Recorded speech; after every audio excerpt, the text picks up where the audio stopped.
Programa Simples Assim. Apoio Unimed. Cuidar de você. Este é o plano. Arte e Companhia. Cursos e artigos para artesanato.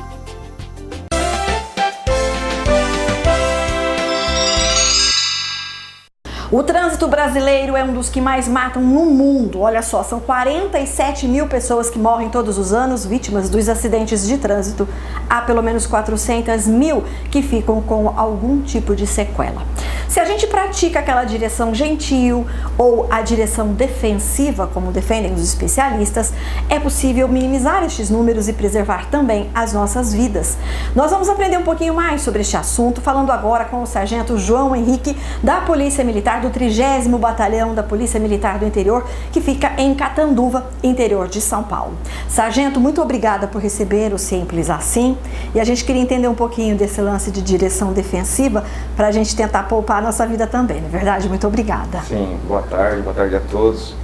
É uma questão muito importante, principalmente nos dias de hoje, que a gente vê tantos acidentes acontecendo, né? Então a parte de fiscalização, orientação e o conhecimento da lei, ela é muito importante.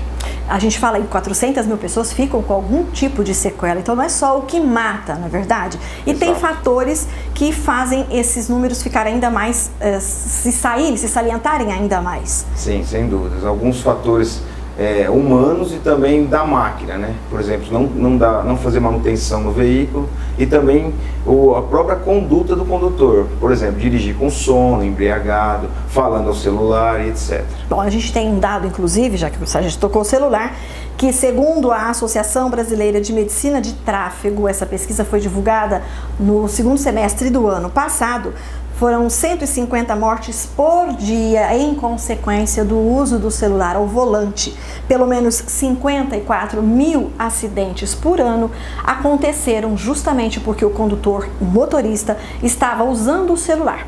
Falando hoje, mais ainda digitando, não é isso, Sargento? Sim, hoje com as tecnologias de aplicativos modernos de conversação, as pessoas, além de falarem no celular, o comum, tirar a mão do volante para falar o celular, também além de tirar a mão do volante, perdem também a atenção para digitar, falar em áudio, etc. Em aplicativos e também em ligações. Os especialistas, quando foram tratar desse assunto, eles observavam que o indivíduo ele acaba deixando de lado a atenção imediata. Então ele está vendo o que está acontecendo, mas não está com 100% da atenção. Então isso às vezes fala assim, não, eu estou com a mão no volante, eu consigo dirigir, até pode ser, mas a atenção do indivíduo, a rapidez que tem as duas mãos no volante, pode ser prejudicial e às vezes até fatal, né? Às vezes ali aquele segundinho ou muito menos que isso de frear ou de tomar alguma atitude para evitar um tipo de acidente. Exato, ele está vendo o que está acontecendo, mas não percebe 100% a sua volta. É essa a preocupação da lei.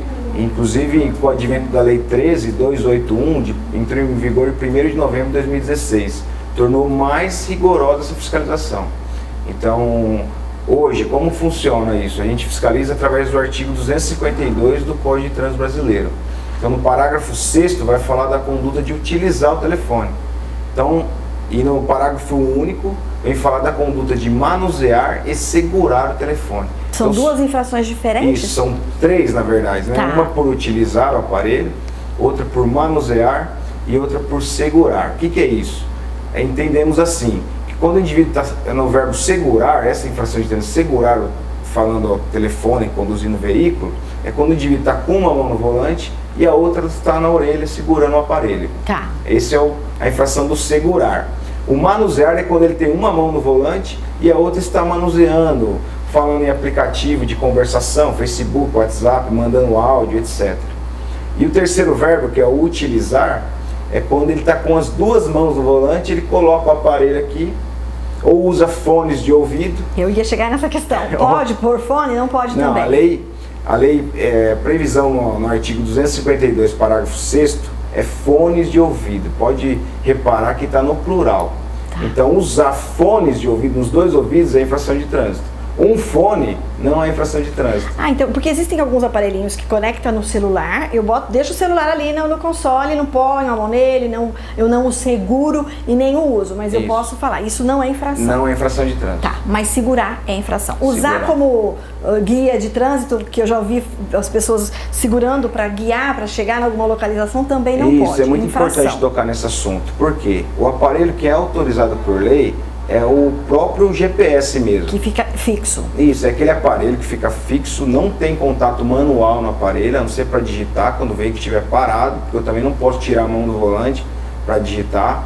Então digita e sai, conduz o meu veículo com aquele veículo fixado no vidro ou no painel do veículo, tranquilo. Agora aqueles GPS que tem televisão, rádio acoplado nele, celular, às vezes aparece no celular. O GPS que está no celular, o aplicativo de trânsito do celular. Isso, aplicativo no celular, isso não é autorizado. Mesmo que estiver fixo? Mesmo que estiver fixo, não é autorizado. Porque ele é um aparelho que não é feito para isso, não é só para isso, como o GPS em si. Ele é um aparelho que tem outros aplicativos, outra coisa que pode também tirar a atenção do condutor. E uma outra questão ainda nessa de celular no trânsito é que é muito comum no semáforo. Parou, aí então vou aproveitar para ver se chegou mensagem, responder uma mensagem ou fazer qualquer outra coisa. Parado no semáforo, usar o aplicativo também é contra a lei? Também é infração de trânsito, porque a legislação prevê que nós temos que estar totalmente atentos na condução do veículo, até mesmo parados, porque até mesmo parados eu consigo evitar um acidente. Tá. Eu consigo prever, ver uma situação acontecendo e tomar uma atitude que vai evitar um acidente. Então, até mesmo parado é infração de trânsito.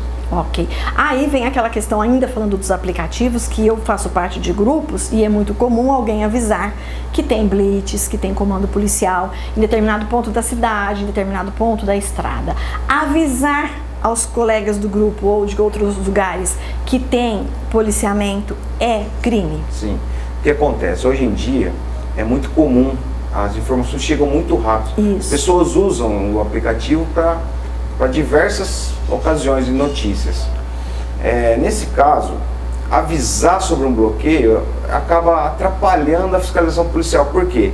A nossa fiscalização não prevê só a infração administrativa, que é a parte de trânsito.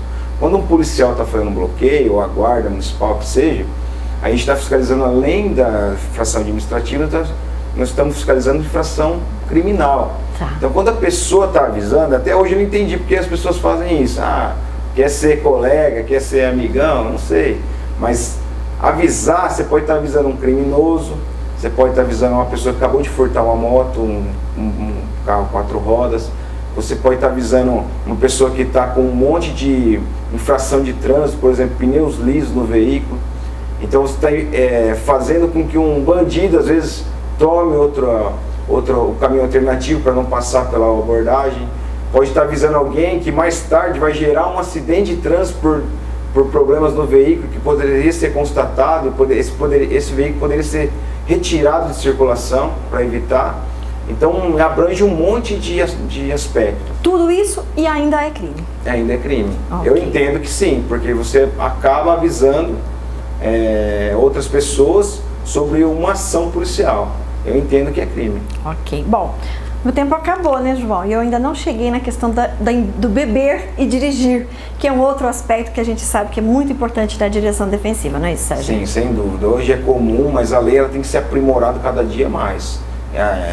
Recentemente, nós vemos uma alteração na lei que tornou até o ato de prender em flagrante aquele que se envolve em acidente de trânsito com vítima estando embriagado. Então, constatou a embriaguez, a pessoa causou um acidente de trânsito com vítima, ela pode ser presa em flagrante.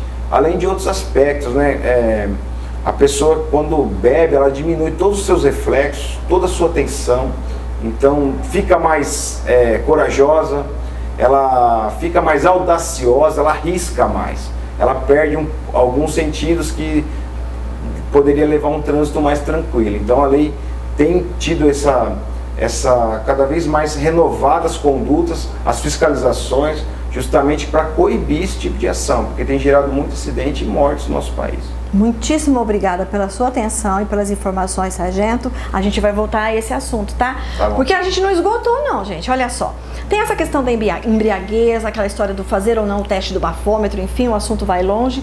E direção defensiva, quando a gente está, por exemplo, no trânsito da cidade ou mesmo na estrada, envolve outros aspectos que é até mesmo a nossa conduta dentro do carro, no tocante aos equipamentos que estão ali à nossa volta. Tudo isso a gente retoma numa outra entrevista que a gente já até combinou com o sargento aqui. É simples assim.